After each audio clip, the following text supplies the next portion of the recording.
Good evening, everyone. I'm Rudy Trevino. Thank you so much for being with us tonight. Joe and Leslie have the night off. We begin tonight with two school districts calling it quits on remote learning. First, Refugio ISD, now Skidmore-Tynan ISD, both announcing they'll no longer be offering students the option of doing school online. In fact, administrators with Refugio ISD say students must be face-to-face starting October 19th. At Skidmore-Tynan ISD, elementary students must be back in person by October 19th, with all other students physically back in the classroom by November 9th. Our Marissa Cummings explains what that means for parents and students who may not be comfortable enough to step back inside the classroom. It's our top story tonight.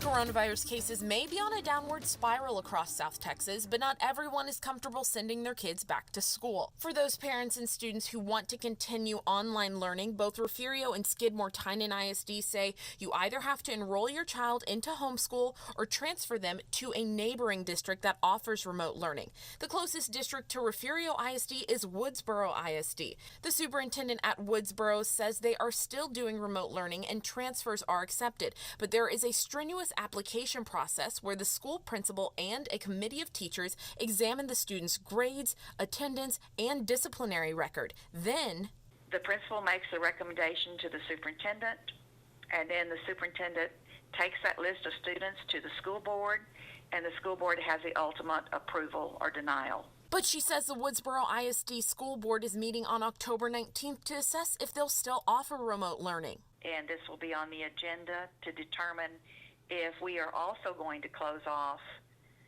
distance learning.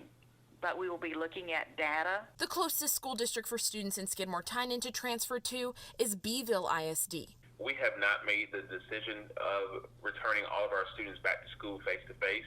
We're continuing to study and look at the numbers in our county and B County and in the surrounding areas. The superintendent says if parents want to enroll their student in Beeville ISD, they need to fill out an application listing the reasons why.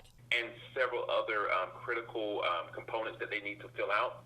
And then at that point, we will review that application and then definitely welcome those students to be Trojans here in our district. Marissa Cummings, 3 News.